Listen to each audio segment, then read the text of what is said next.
Assalamualaikum warahmatullahi wabarakatuh. Dan selamat datang ke Malaysia Zaza dan Zaza bersama suami. Okey, kita menjamu Sera lagi di sini, iaitu di Laksa.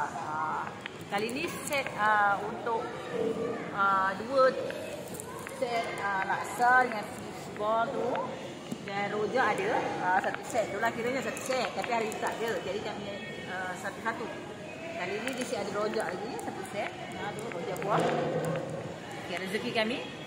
Okey, di Laksa. Okeylah, kami nak menjamu Sera dahulu. Kita jumpa di video selanjutnya.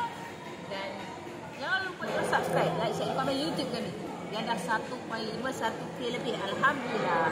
Dan sekarang nak lihat ada iklan yang lantak atau sikit. Teruskan menonton. Terima kasih. Selepas ni kami nak pergi shopping pula. Setelah kita jumpa video selanjutnya. Jangan lupa subscribe, like, share, komen YouTube kami. Kata, selalu.